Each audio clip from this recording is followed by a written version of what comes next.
नमस्कार, स्वागत है आपका डिवी स्टडी पॉइंट जीके में। तो देखिए, आज हम लोग महेश बर्नवाल की जो वस्तुनिष्ठ प्रश्न संग्रह है, व्याख्या सहित है, जो एनसीईआरटी पर आधारित है, उसका हम लोग आधुनिक भारत का इतिहास का एमसीक्यू करेंगे। देखिए, इस बुक की खासियत ये है कि इसमें जो एमसीक्यू दिया गया है उसका डिटेल यदि आप साथ में करते हैं तो आपका वो टॉपिक लगभग बहुत ही कम समय में आपको क्लियर हो जाएगा, रिवीजन हो जाएगा। तो यदि आप कोई कम्पिटिटिव एग्ज़ाम की तैयारी कर रहे हैं, जैसे बिहार अभी जो एग्ज़ाम आने वाला है, बिहार एसआई मेंस का है, फिर आपको 67 बीपीएससी का पीटी है, सीडीपीओ का पीटी है, तो ये सब में आपको बहुत ही इंपॉर्टेंट रोल अदा करेगी। तो आइए हम लोग शुरू करते हैं आधुनिक भारत का इतिहास। ठीक है, तो आधुनिक भारत का इतिहास में आपको सबसे पहले मिलेगा यूरोपीय कंपनियों का आगमन। ठीक है, तो हम लोग इसी टॉपिक को आज करने वाले हैं। क्लियर? चलिए, तो पहला प्रश्न देखिए आपको मिलेगा यहाँ पर कि वास्को डी गामा कालीकट किस वर्ष आया था। ये तो बहुत आसान सा प्रश्न है, सभी जानते हैं। 1498 को आया था। ये डिटेल में देखते हैं। वास्को डी गामा 17 मई 1498 को भारत के पश्चिमी तट पर स्थित है जो कालीकट, जो कि अभी फिलहाल केरल में है, उस बंदरगाह पर पहुंचा। यह एक पुर्तगाली यात्री था। इसने भारत यूरोप के बीच एक नई समुद्री मार्ग, केप ऑफ गुड होप का मतलब समझ रहे हैं आप, इस साउथ अफ्रीका के नीचे से जो समुद्री मार्ग गुजरता है उसका नाम है, उसकी खोज की। कालीकट के तत्कालीन उस समय का जो हिंदू शासक था वो जमोरिन था। इसने वास्को डी गामा का स्वागत किया था। नेक्स्ट प्रश्न है आपका कि लंदन में ब्रिटिश ईस्ट इंडिया कंपनी के गठन के समय भारत का मुगल बादशाह कौन था। इसका राइट आंसर अकबर है। गलती से आप लोग जहांगीर नहीं मार दीजिएगा, क्योंकि यह स्थापना की बात कर रही है, आगमन की नहीं। देखिए, यहाँ पर दिया गया है कि इंग्लैंड की महारानी एलिजाबेथ प्रथम के समय में 31 दिसंबर 1600 को लंदन में ब्रिटिश ईस्ट इंडिया कंपनी की, देखिए 31 दिसंबर 16 को London British east India company की स्थापना हुई। इसे शाही चार्टर द्वारा 15 वर्षों के लिए जो पूर्वी देश था वहाँ से उस समय व्यापार करने का एक अधिकार प्रदान किया गया। इसका आरंभिक उद्देश्य जो था भूभाग पर अधिकार करना नहीं बल्कि व्यापार करना था। ठीक है, कंपनी के गठन के समय भारत का शासक मुगल बादशाह अकबर 1556 से 1605 ईस्वी के बीच वही था। ठीक है, चलिए अब देखते हैं नेक्स्ट प्रश्न। भारत में पुर्तगाली शक्ति का वास्तविक संस्थापक किसे माना जाता है। यदि प्रथम की बात किया जाए तो अल्मीडा आंसर होगा, लेकिन वास्तविक संस्थापक की बात की जाए तो अल्बुकर्क होगा, जो कि 1509 ईस्वी में ये भारत आया था। डिटेल में देखते हैं। अल्फांसो डे अल्बुकर्क 1509 से इसका पीरियड रहा 1515। भारत में पुर्तगाली शक्ति का वास्तविक संस्थापक माना जाता है। इसने बीजापुर को 1510 ईस्वी में बीजापुर के सुल्तान शाही आदिल शाह सुल्तान से जो है गोवा को जीत लिया या छीन लिया, जो कहिए। इस विजय के बाद भारत में पुर्तगाली नौसैनिक प्रभुत्व एवं पुर्तगाली राज्य की स्थापना हो गई, जबकि फ्रांसिस्को डे अल्मीडा भारत का प्रथम पुर्तगाली गवर्नर था। नेक्स्ट प्रश्न है, सूची देख लेते हैं, यहाँ पर मिलान करना है। देखिए, वास्को डी गामा जो है वो कहाँ का था। ये जो है पुर्तगाली था। इसने केप ऑफ गुड होप्स के रास्ते भारत की खोज की थी, मतलब समुद्री रास्ते से भारत की खोज की थी। भारत की खोज वैसे मत समझिएगा, समुद्री रास्ते से आपको यूरोप से यानी कि पुर्तगाल से भारत की खोज की। कोलंबस देखिए कहाँ का था, ये स्पेन यात्री था। इसने जो है अमेरिका की खोज की थी। कैप्टन जेम्स कुक जो देखिए ये जो था आपको ब्रिटेन का था, और तस्मान जो था हॉलैंड का था। देखिए कहाँ पे आंसर मिलता है, तो आपको बी देख लीजिए। ठीक है, यानी कि यहाँ से देखिए 2, 1 और 4, 3। ठीक है, इसका डिटेल अब हम लोग देख लेते हैं, यानी कि इसका राइट आंसर आपको बी हो जाएगा। चलिए देखिए, कैप्टन जेम्स कुक जो कि ब्रिटेन का था, ऑस्ट्रेलिया का खोज किया। तस्मान जो हॉलैंड का था, न्यूजीलैंड की खोज किया।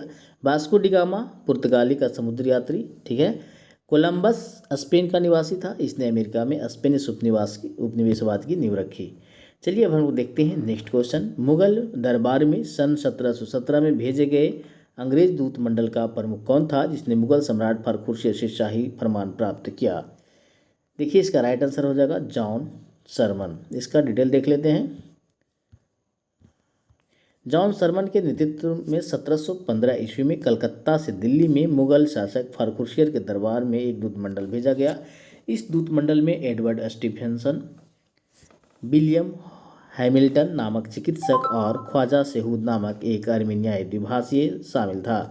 चिकित्सक हैमिल्टन ने खुर्शीद को एक गंभीर रोग से मुक्ति दिलाई, जिससे प्रसन्न होकर 1717 ईस्वी में बादशाह ने एक शाही फरमान जारी कर दिया।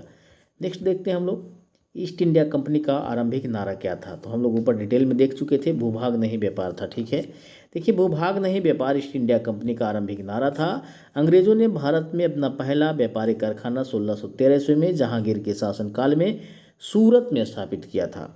अंग्रेजों ने पूर्वी भारत में अपना पहला कारखाना 1633 में उड़ीसा के बालासोर नामक स्थान पर स्थापित किया था। दक्षिण भारत में पहला कारखाना 1611 ईस्वी में मसूलीपट्टनम नामक स्थान पर अस्थायी तौर पर स्थापित किया गया था।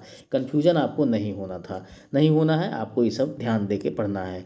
विलियम हॉकिंस किसके शासनकाल में मुगलों के पतनों पर व्यवसाय का अधिकार प्राप्त करने के लिए, देखिए इसके पिछले वाले प्रश्न में क्या होता है कि लोग कंफ्यूज कर जाते हैं। यदि स्थायी की बात करेगा एकदम कॉन्फिडेंटली आपको 1613 सूरत मारना है। यदि अस्थायी की बात करेगा, पहले बात करेगा तो यहाँ मारना है। दक्षिण भारत की बात करेगा तब भी यहाँ मारना है, और पूर्वी भारत की बात करेगा तब आपको यहाँ पर मारना, ठीक है, ध्यान दीजिएगा। और ये वाला 1613 सूरत ये तो फेमस ही है, आपको डिटेल में इसलिए डिस्कशन में दे दिया गया है। ये विलियम हॉकिंस किसके शासनकाल में मुगलों के पतनों पर व्यवसाय का अधिकार प्राप्त करने के लिए मुगल दरबार में आए थे? राइट आंसर जहांगीर होगा। डिटेल में देखते हैं। 1608 में विलियम हॉकिंस ब्रिटेन के सम्राट जेम्स प्रथम के राजदूत के रूप में भारत आया था। वे मुगल बादशाह जहांगीर के शासनकाल में मुगलों के पतनों यानी कि पोर्ट में व्यवसाय का अधिकार प्राप्त करने के लिए मुगल दरबार में आए थे। हॉकिंस से प्रसन्न होकर जहांगीर ने 400 का मनसब तथा जागीर प्रदान किया। ऐसा पद प्राप्त करने वाला विलियम हॉकिंस प्रथम ब्रिटिश व्यक्ति था। जहांगीर ने हॉकिंस को देखिए ध्यान दीजिएगा इंग्लिश खां की उपाधि दिया था। निम्नलिखित में से किसे, देखिए इसमें क्या है, इसका आपको जितने डिटेल भी आपको देखना है क्योंकि प्रश्न कम है। डिटेल यदि आप देखते हैं तो उससे कई सारे प्रश्न आपको क्लियर हो जाएंगे। निम्नलिखित में से किसे भारत में फ्रांसीसी कंपनी का संस्थापक माना जाता है? राइट आंसर है आपका कोलबर्ट। देखिए कोलबर्ट को भारत में फ्रांसीसी कंपनी का संस्थापक माना जाता है। 1664 ईस्वी में फ्रांस के सम्राट लुईस 14वें ने के मंत्री कोलबर्ट के प्रयास से फ्रेंच ईस्ट इंडिया कंपनी की स्थापना हुई, जिसे कंपसे देश इंडेस ओरिएंटलिस कहा गया। फ्रैंको कैरो के प्रयास से सूरत में 1668 ईस्वी में प्रथम फ्रांसीसी व्यापारिक केंद्र स्थापित किया गया। ठीक है, चलिए नेक्स्ट देखते हैं हम लोग कि प्रथम कर्नाटक युद्ध का कौन सा तात्कालिक कारण था। तो यहाँ पर राइट आंसर क्या हो जाएगा? अंग्रेजों द्वारा फ्रांसीसी जहाज़ों का अधिग्रहण था तात्कालिक कारण। लेकिन इसका मेन जो मोटो था वो कहीं अलग से ज्वाइंट था, ऑस्ट्रिया के उत्तराधिकारी से, ये भी ध्यान रखिएगा। देखिए प्रथम कर्नाटक युद्ध, जो पहले डेट भी देखिए क्योंकि इसका जो है डेट भी एग्जाम में पूछ लिया जाता है, 1746 से 1748। दो चीज़ ध्यान रखना है, कौन सी संधि से समाप्त हुआ था। इतना को सेंट टोमे का युद्ध भी कहा जाता है। इस युद्ध के होने का तात्कालिक कारण कुछ फ्रांसीसी जहाज को एक अंग्रेज अधिकारी कैप्टन बर्नेट के द्वारा अधिग्रहण कर लेना था।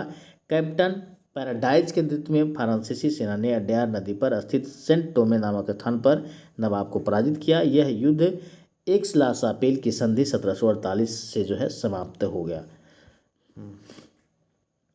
नेक्स्ट क्वेश्चन है आपको कि डचों ने बंगाल में कौन सा कारखाना स्थापित किया। तो देखिए यहाँ पर राइट आंसर होगा पीपली। देखिए आपको डिटेल में देखते हैं। सन 1627 में डचों की बंगाल में प्रथम कंपनी पीपली में आपको स्थापित हुई। इसका मुख्य उद्देश्य दक्षिणी पूर्वी एशिया के द्वीपों से व्यापार करना था। सन 1653 में चिंसुरा बंगाल में डचों द्वारा अपनी व्यापारिक कंपनी की स्थापना की गई, जिसके पश्चात बंगाल में डचों के व्यापार में विस्तार हुआ। यहाँ पर डचों द्वारा निर्मित दुर्ग गुस्ताबुल फोर्ट के नाम से जाना जाता है। चलिए नेक्स्ट क्वेश्चन है, देखते हैं कि 17वीं शताब्दी में अंग्रेजों द्वारा यूरोप को निर्यात की जाने वाली कौन सी वस्तु नहीं थी। तो चाय जो है वहाँ पर निर्यात नहीं की जाती थी। चलिए यहाँ पर डिटेल देखते हैं। 17वीं शताब्दी में अंग्रेजों द्वारा यूरोप को चाय का निर्यात नहीं किया जाता था। क्वेश्चन देखिए नहीं की बात कर रही है। मसाले, सूती वस्त्र और नील जो है वो 17वीं शताब्दी में अंग्रेजों द्वारा यूरोप को निर्यात की जाने वाली प्रमुख वस्तुएं थी। नील की खेती अंग्रेजों द्वारा प्रारंभ की गई प्रथम व्यापारिक कार्य यही था। ठीक है, चलिए नेक्स्ट क्वेश्चन है, भारत में अंग्रेजों की फ्रांसीसी चुनौती का अंत किस युद्ध से हुआ। राइट आंसर बांडीवास का युद्ध। अब यहाँ पर देखते हैं डिटेल। 22 जनवरी 1760 ईस्वी को बांडीवास के युद्ध में अंग्रेजों ने फ्रांसीसी सेना को बुरी तरह से पराजित कर दिया। इससे फ्रांसीसियों का भारत में प्रभाव समाप्त हो गया। इस युद्ध में अंग्रेजी सेना का नेतृत्व आयरकूट तथा फ्रांसीसी का नेतृत्व काउंट डी लाली ने किया था। 17 फरवरी 1763 को पेरिस की संधि के साथ, ये ध्यान रखिएगा डेट 22 जनवरी 1760, कौन सी संधि, तो आपको पेरिस की संधि। ठीक है, 17 फरवरी 1763 को पेरिस की संधि के साथ ही सप्तवर्षीय युद्ध का समाप्त हो गया। इसी परिणाम स्वरूप लाली को आत्मसमर्पण करना पड़ा। इस प्रकार भारत में तृतीय फ्रांसीसी युद्ध समाप्त हुआ। तो ये था आज का इम्पॉर्टेंट टॉपिक। इसमें हमने क्या देखा कि आपको प्रश्न के साथ डिस्कशन करने पर प्रश्न से कई गुना ज़्यादा आपको अलग से प्रश्न आपको क्लियर हो गए।